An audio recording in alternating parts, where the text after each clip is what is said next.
दोस्तों A1 aptitude academy में आपका फिर से एक बार स्वागत है। तो आजकल हम क्लास नाइन्थ का सीबीएसई क्लास नाइन्थ का 2021-2022 का सिलेबस डिस्कस कर रहे हैं। ऑलरेडी हमने 4 सब्जेक्ट्स डिस्कस कर लिए हैं। तो फिफ्थ सब्जेक्ट जो है हमारा वो है एसएसटी। तो आज हम एसएसटी का सिलेबस डिस्कस करेंगे।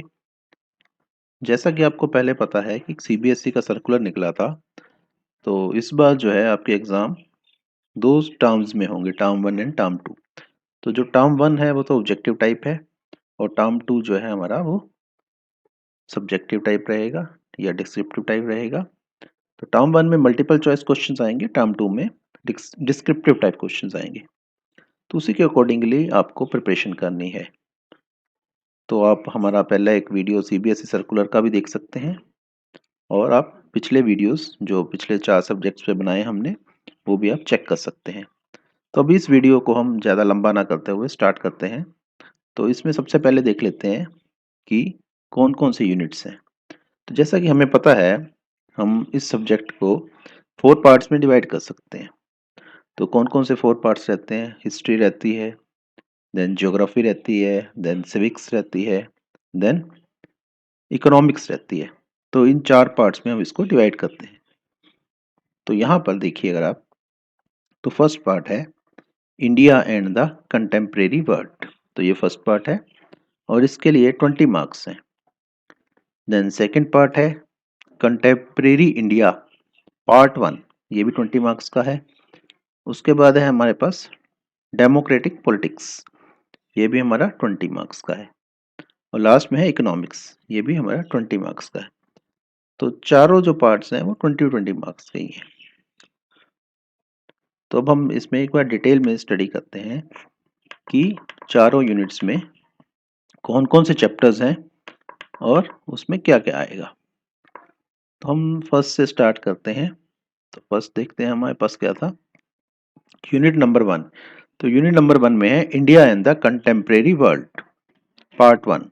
तो यहाँ पर सेक्शन 1 में क्या है, and processes events and processes.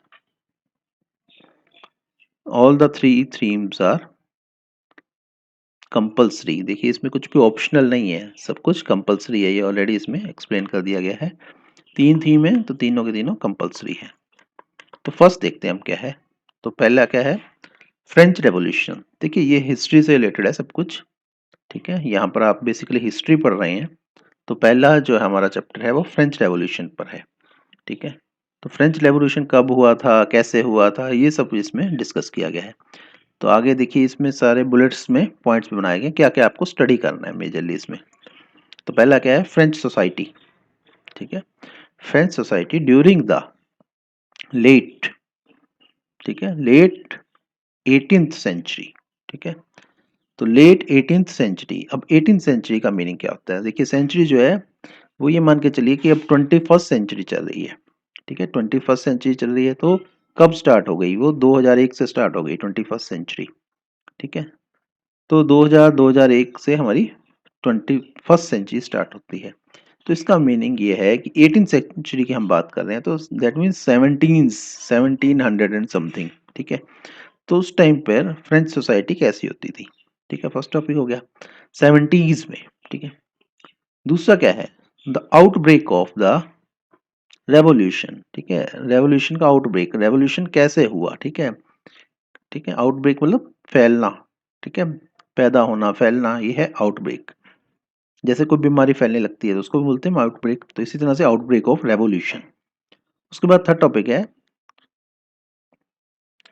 French abolishes monarchy, ठीक है।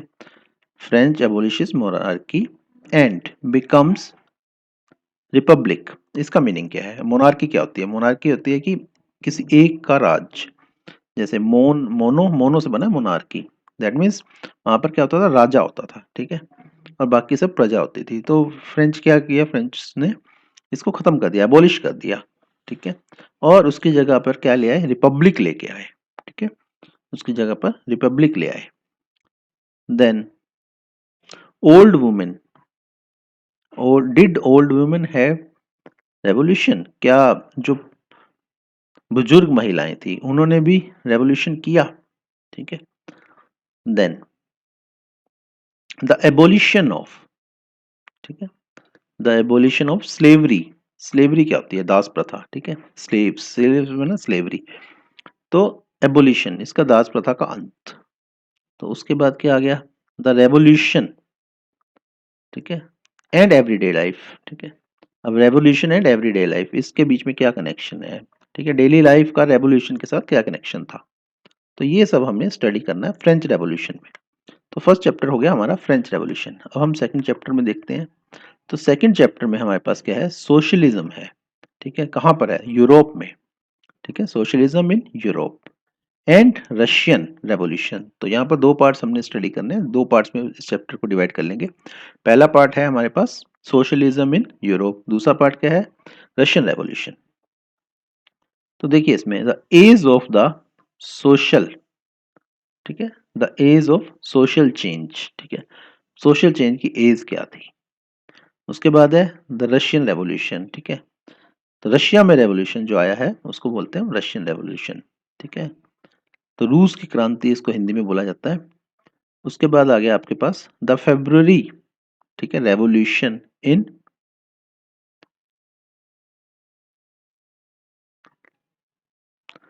The February revolution in Petrograd. ठीक है, तो फरवरी के महीने में जो क्रांति हुई, ठीक है, यहाँ पर पेट्रोग्राड में, उसको बोलते हैं हम फरवरी रेवोल्यूशन इन पेट्रोग्राड। ठीक है, देन व्हाट चेंज्ड, ठीक है, आफ्टर अक्टूबर। अक्टूबर के बाद क्या क्या चेंजेस आ गए, क्या क्या चीजें बदल गई वहां पर? ठीक है, तो ये एक पर्टिकुलर जो है हमारा ईयर का बात कर रहे हैं, और ईयर में मंथ्स की बात करें कि जैसे जैसे रेवोल्यूशन आगे बढ़ता गया तो क्या क्या चेंजेस आए। उसके बाद आ गया the global influence of the Russian revolution. ठीक है, रशिया की जो रूस की क्रांति थी उसका ग्लोबल इम्पैक्ट क्या पड़ा? ठीक है, पूरे बाकी जो संसार है उसके ऊपर क्या इफेक्ट पड़ा? ठीक है, एंड यूएसएसआर। अब यूएसएसआर क्या होता है? Soviet union. ठीक है, तो रशिया एक पार्ट था सोवियत यूनियन का, ये याद रखना है आपने। तो यूएसएसआर तो बहुत सारी स्टेट्स को मिला के बनाया गया था, तो रशिया जिसमें सबसे बड़ा पार्ट था। अब हम थर्ड चैप्टर पर आ जाते हैं। तो पहला हमारा फ्रेंच रेवोल्यूशन था, दूसरा हमारा रशियन रेवोल्यूशन, तीसरा अब आ जाते हैं हम नाजिज्म। ठीक है, Nazism and rise of Hitler. देखिए जब भी नाजीवाद की बात करेंगे हम और हिटलर की बात करेंगे, दैट मीन्स हम जर्मन को स्टडी करें, जर्मनी को। ठीक है, तो जर्मनी की हिस्ट्री क्या रही है उसको हम स्टडी करेंगे इस चैप्टर में। तो पहला क्या है? बर्थ ऑफ, ठीक है, the birth of Weimar Republic. ठीक है, वीमर जो रिपब्लिक था उसका उदय कैसे हुआ? ठीक है, उसके बाद आ गया Hitler's rise to the power. ठीक है, टू पावर, हिटलर कैसे आगे बढ़ा, पावर में कैसे आ गया। Then the Nazi. ठीक है, अब नाजीवाद जो है, नाजी वर्ल्ड व्यू। ठीक है, नाजी वर्ल्ड व्यू, नाजी जो वाद था, नाजीवाद था, उसका जो संसारिक है, वैश्विक, ठीक है, व्यू क्या था। उसके बाद आ गया यूथ इन द नाजी। ठीक है, जर्मनी, जो नाजी जर्मनी था, जहां नाजियों का राज आ गया था, उसमें यूथ का रोल क्या था? ठीक है, देन उसके बाद आ गया ऑर्डिनरी पीपल। ठीक है, जो आम आदमी था, एंड द क्राइम्स। ठीक है, वहां पर जो क्राइम फैला अगेंस्ट ह्यूमैनिटी। ठीक है, जो नॉर्मल इंसान था उसकी लाइफ कैसी थी, और जो ह्यूमैनिटी के अगेंस्ट जो क्राइम फैला वो क्या था। ठीक है, तो बेसिकली हम इस चैप्टर में जर्मनी को स्टडी करेंगे, जर्मनी की हिस्ट्री को स्टडी करेंगे। ठीक है, नाजीवाद को, हिटलर को स्टडी करेंगे basically. Then section second, section setting में सेकंड में क्या है?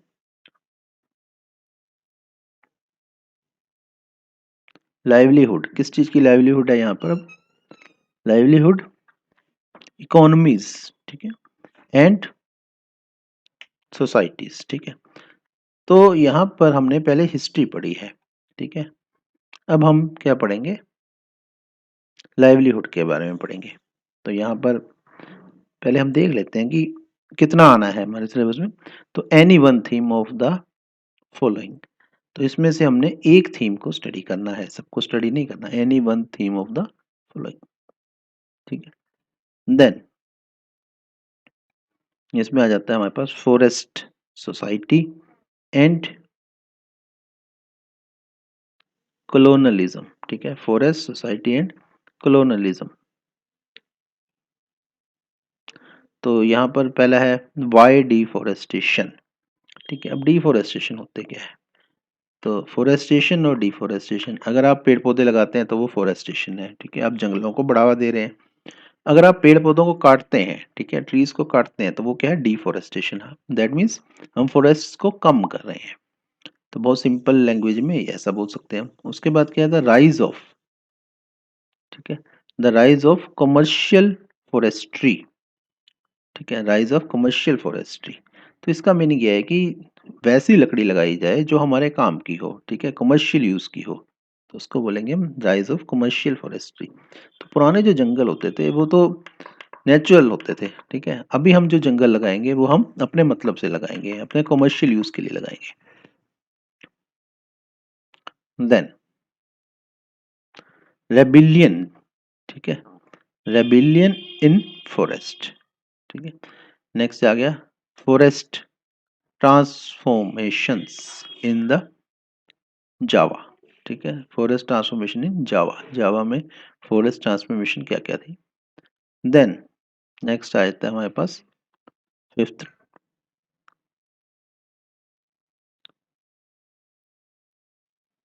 तो यहाँ पर क्या है, पेस्टो, आराम से पढ़ते हैं हम, पेस्टो रिलिस्ट इन द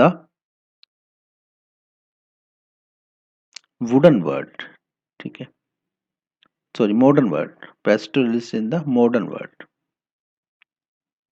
ठीक है। तो यहाँ क्या है, पेस्टोरल वर्ड है, pastoral nomads, pastoral nomads and their movements, ठीक है। उसके बाद आ जाता है सेकंड जो यहाँ पर सब टॉपिक है, वो है कॉलोनियल, कॉलोनियल रूल, ठीक है, एंड पेस्टोरल लाइफ, ठीक है, इनके बीच में क्या रिलेशन रहा। Then pastoralism in Africa, Africa में पेस्टोरलिज्म का रोल क्या है, ठीक है। तो ये सब स्टडी करना है हमने यहाँ पर। नेक्स्ट देखते हैं हम यूनिट सेकंड।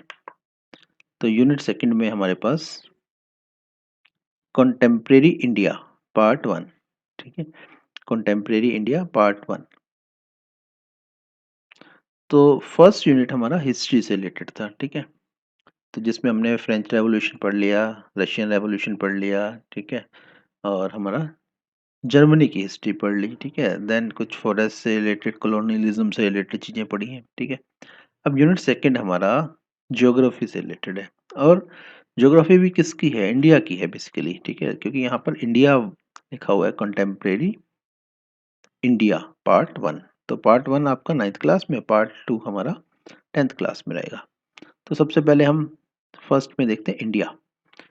अब इंडिया का साइज क्या है, ठीक है, और इंडिया की लोकेशन क्या है, ये आपको पता होना चाहिए, ठीक है, कि इंडिया कितना बड़ा है और उसकी लोकेशन कहाँ पर है इंडिया, ठीक है, वर्ल्ड में।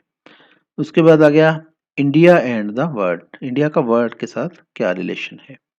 देन थर्ड है इंडियाज, ठीक है, इंडियाज नेबर्स, पड़ोसी कौन कौन है हमारे, जैसे पाकिस्तान है, ठीक है, नेपाल है, श्रीलंका है, ठीक है। तो जहाँ जहाँ हमारी बॉर्डर्स लगती हैं वो हमारे पड़ोसी हैं, जो बिल्कुल साथ वाले हैं।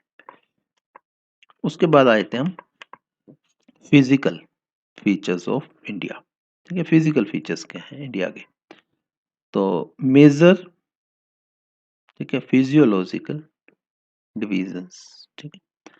उसके बाद आते हैं भौतिक, बोलते हैं हम इसमें फिजिकल, ठीक है, बाहर के जो है, बाहरी भौतिक मतलब।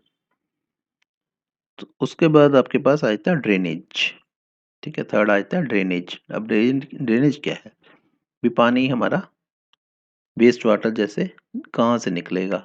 हम्म,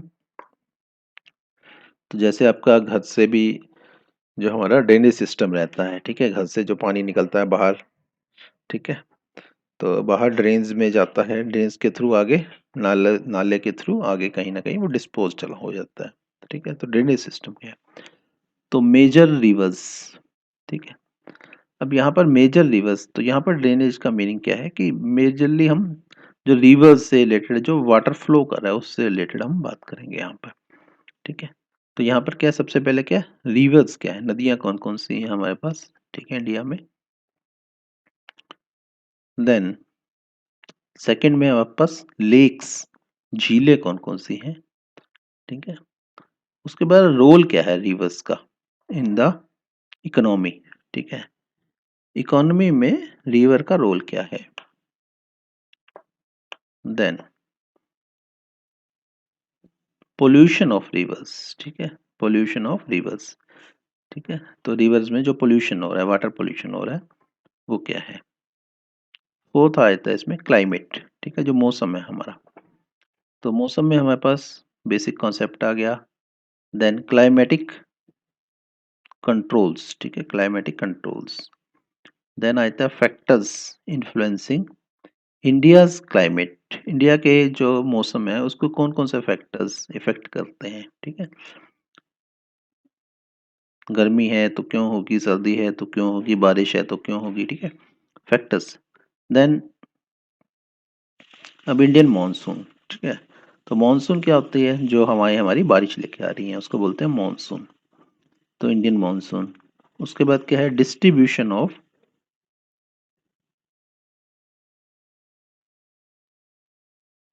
रेनफॉल। ठीक है, डिस्ट्रीब्यूशन ऑफ रेनफॉल।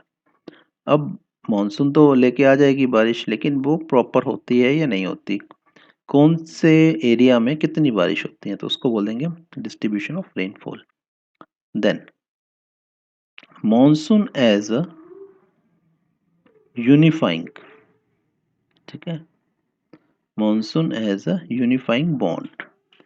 तो मॉनसून एक बॉन्ड की तरह से काम करता है। ठीक है, मॉनसून एक बॉन्ड की तरह से कैसे काम करता है।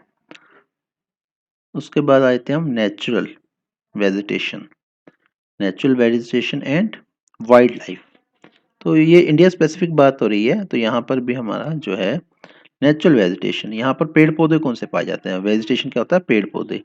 ठीक है, और वाइल्ड लाइफ। ठीक है, जानवर कौन कौन से हैं। ठीक है, इंडिया के अंदर जो जंगल है उनमें जानवर कौन कौन से हैं उसको बोलते हैं वाइल्ड लाइफ। तो सबसे पहले हम देखते हैं टॉपिक कौन सा है, फैक्टर्स अफेक्टिंग वेजिटेशन। तो इंडिया के अंदर जो वेजिटेशन हो रही है, पेड़ पौधे जो उग रहे हैं, ठीक है, वो किन किन जो हमारे फैक्टर्स हैं उन पर डिपेंड करते हैं। Then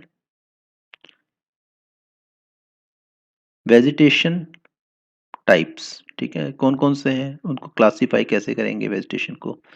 then wildlife, wildlife मतलब जानवर हैं जो। Then conservation. ठीक है, वाइल्ड लाइफ की कंजर्वेशन कैसे करेंगे।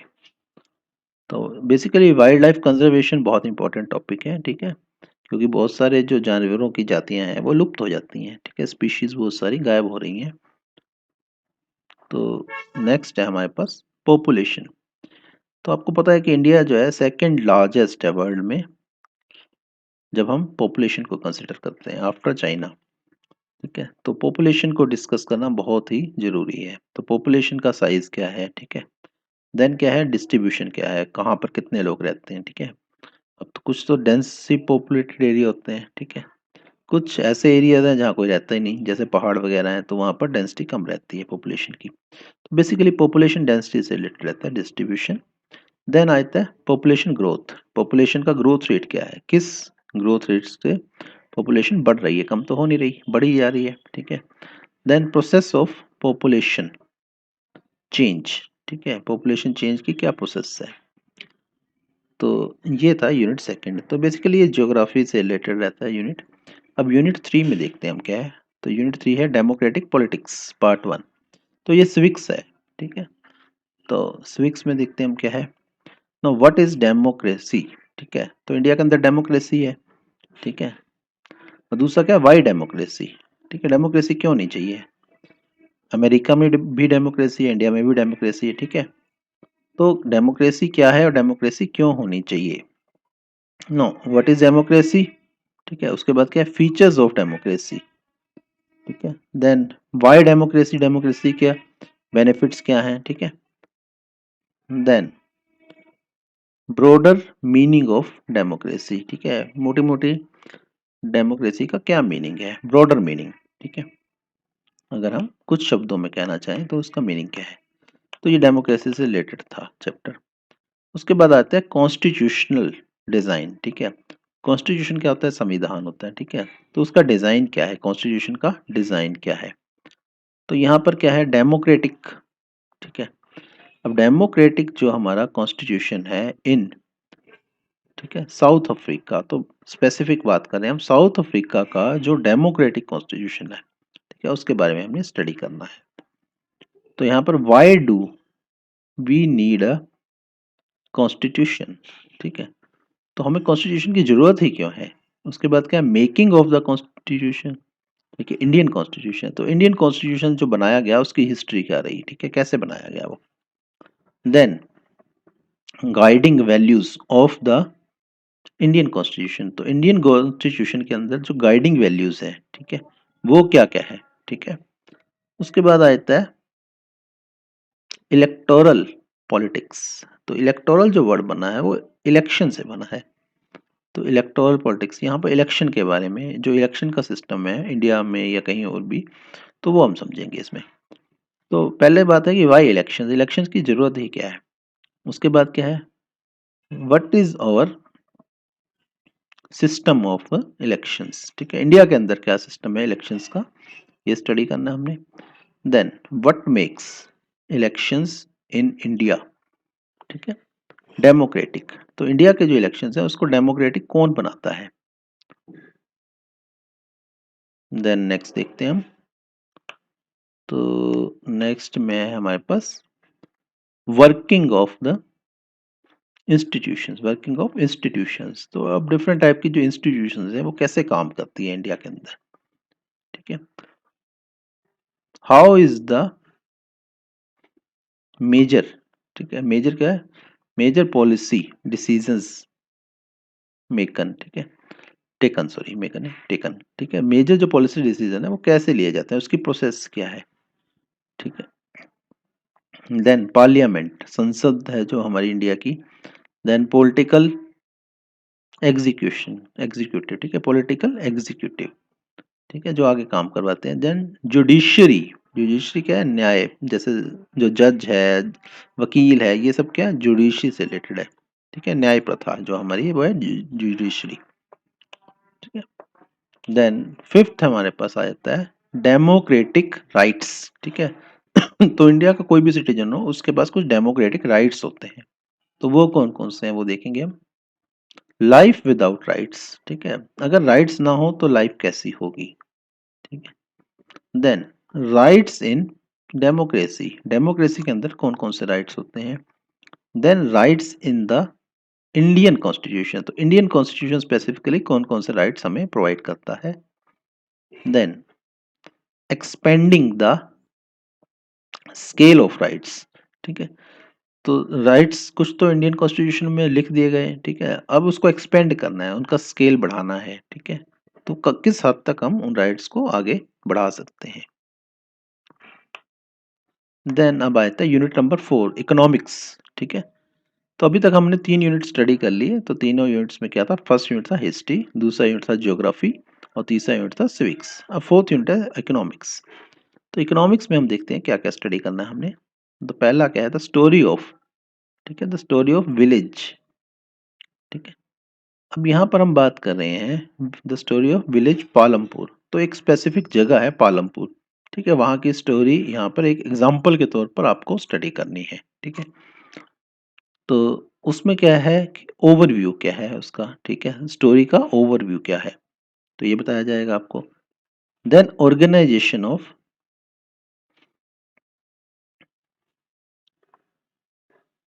प्रोडक्शन, ठीक है, ऑर्गेनाइजेशन ऑफ प्रोडक्शन, ठीक है, प्रोडक्शन की ऑर्गेनाइजेशन, जो वहाँ पर जो पैदा हो रहा है, जो भी सामान पैदा हो रहा है उसकी ऑर्गेनाइजेशन क्या है, ठीक है। देन फार्मिंग, ठीक है, वहाँ पे फार्मिंग क्या है, ठीक है, फार्मिंग इन पालमपुर, ठीक है, पालमपुर के अंदर जो फार्मिंग है, ठीक है, जो किसान जो है फार्मिंग कर रहा है वो क्या है। Then non farm activities of Palampur, तो पालमपुर की नॉन फार्म एक्टिविटीज, ठीक है, खेती के अलावा क्या क्या काम धंधे होते हैं वहां पर, ठीक है, उसको बोलेंगे नॉन फार्म एक्टिविटीज। तो एक एग्जाम्पल ले लिया एक जगह का जिसका नाम है पालमपुर, ठीक है। अब हम सेकंड देखते हैं इसमें, people as resource, people as resource, ठीक है। तो इंसान को भी हम रिसोर्स मानते हैं, ठीक है, इंसान काम करता है तो वो एक रिसोर्स की तरह से काम करता है, ठीक है। तो सबसे पहले ओवरव्यू है, ओवरव्यू मतलब इंट्रोडक्शन टाइप का रहेगा। देन इकोनॉमिक एक्टिविटीज, ठीक है, economic activities by men and women, ठीक है, आदमी क्या काम करता है, औरत क्या काम करती है, ठीक है, और इकोनॉमी को कैसे हेल्प करते हैं, वो हो गया economic activities. Then quality of, ठीक है, देन क्वालिटी ऑफ पॉपुलेशन, ठीक है, पॉपुलेशन की क्वालिटी क्या है। देन उसके बाद आते हैं अनएम्प्लॉयमेंट, मतलब काम मिलता ही नहीं आपको तो काम करोगे क्या, ठीक है, तो वो हो गया अनएम्प्लॉयमेंट।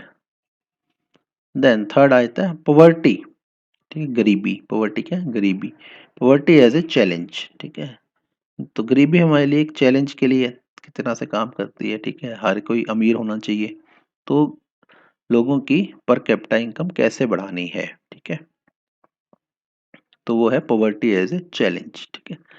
अब क्या आ जाता है इसमें, two typical cases of poverty, ठीक है, पॉवर्टी के दो टिपिकल केस स्टडी करने हैं हमने। Then poverty as seen by, ठीक है, poverty as seen by social scientist, social scientist के नजरिए से पॉवर्टी क्या होती है, सोशल साइंटिस्ट पॉवर्टी को किस नजरिए से देखते हैं। देन पॉवर्टी एस्टिमेट्स, ठीक है, अगर हमने मैथमेटिकली पॉवर्टी को कैलकुलेट करना है तो वो कैसे है, एस्टिमेट कैसे लगाएंगे पॉवर्टी का, ठीक है, नंबर के फॉर्म में। देन वल्नरेबल, ठीक है, वल्नरेबल ग्रुप्स, तो सबसे ज्यादा वल्नरेबल ग्रुप्स कौन से हैं, मतलब कौन कौन से लोग ऐसे हैं जो सबसे ज्यादा पुअर हैं। देन इंटरस्टेट, ठीक है, इंटरस्टेट डिस्पैरिटीज, इसका मीनिंग यह है कि एक स्टेट तो अमीर है एक स्टेट गरीब है, ठीक है, इंटरस्टेट मतलब स्टेट्स के बीच में, डिस्पैरिटी मतलब जो बराबर ना होता है, जैसे पंजाब बहुत अमीर है अगर, ठीक है, बिहार बहुत गरीब है। देन ग्लोबल पॉवर्टी सिनेरियो, ठीक है, अब इंडिया से बाहर निकल जाओ, ग्लोबल पॉवर्टी सिनेरियो, ठीक है, वर्ल्ड वाइड पॉवर्टी का क्या सीन है। देन कॉजेज ऑफ पॉवर्टी, ठीक है, पॉवर्टी के कारण क्या है। Then anti poverty measures, poverty को अगर हमने कम करना है, दूर करना है, तो उसके लिए क्या क्या मेजर लेने पड़ेंगे हमें, ठीक है। द चैलेंजेस अहेड, तो आने वाले टाइम के लिए हमारे पास क्या चैलेंज है पॉवर्टी से रिलेटेड, तो ये सारा चैप्टर पॉवर्टी को कंट्रीब्यूट किया गया है। अब फोर्थ पे आए थे हम, तो फोर्थ जो हमारे पास यहाँ पर है वो है फूड सिक्योरिटी इन इंडिया, ठीक है, फूड सिक्योरिटी का मीनिंग क्या है, हर किसी को भरपेट खाना मिल जाए, ठीक है, उसको बोलेंगे हम फूड सिक्योरिटी, सिंपल लैंग्वेज है। देन ओवरव्यू क्या है फूड सिक्योरिटी का, then what is food security, food security है क्या, देन वाई फूड सिक्योरिटी, उसकी नीड क्या है फूड सिक्योरिटी की, देन हु आर, ठीक है, हु आर फूड इनसिक्योर, ठीक है, कौन से ऐसे लोग हैं जिनको खाना नहीं मिलता, तो उनको बोलेंगे हम फूड इनसिक्योर, जो भरपेट खाना नहीं मिलता जिनको। उसके बाद आते हैं हम फूड सिक्योरिटी इन इंडिया, ठीक है, अभी तक हमने एक जनरल बात की थी तो यहाँ पर इंडिया स्पेसिफिक बात करेंगे। उसके बाद आता है व्हाट इज बफर स्टॉक, तो कुछ एक जो अनाज है जो हम एज बफर स्टॉक रखते हैं, ठीक है, ताकि जो गवर्नमेंट है जब भी खाने की कमी हो तो उसको यूज कर सके, तो उसको बोलते हैं व्हाट इज बफर स्टॉक। उसके बाद आता है what is the public distribution system, PDS बोलते हैं हम, जैसे आप राशन की दुकान पे जाते हो तो आपको कुछ राशन कम रेट पे मिल जाता है तो उसको बोलते हैं पब्लिक डिस्ट्रीब्यूशन सिस्टम, ठीक है। उसके बाद आ गया आपके पास current status of public distribution system, आजकल जो है पब्लिक डिस्ट्रीब्यूशन सिस्टम में क्या चल रहा है, तो बेसिकली क्या है, जो कम इनकम वाले लोग हैं वही इसको यूज करते हैं, ठीक है, जो मिडिल क्लास है या अपर क्लास है वो तो इसको यूज ही नहीं करता पब्लिक डिस्ट्रीब्यूशन सिस्टम को, ठीक है, बहुत ज़्यादा डिफरेंस होता नहीं है। तो उसका करंट स्टेटस क्या है, तो यहाँ पर हमने चारों पार्ट्स इसमें स्टडी कर लिए। तो अगर आप इस सब्जेक्ट की प्रिपरेशन करना चाहते हैं क्लास 9 की और अगले सब्जेक्ट्स की भी, जो 2 सब्जेक्ट हैं 4, तो उसके लिए कुछ स्टडी मटेरियल भी डिस्क्रिप्शन बॉक्स में अवेलेबल है, आप चेक कर सकते हैं। तो मिलते हैं हम नेक्स्ट वीडियो में। अगर आपको वीडियो अच्छा लगा हो तो इसको लाइक करें, चैनल को सब्सक्राइब करें। जय हिंद।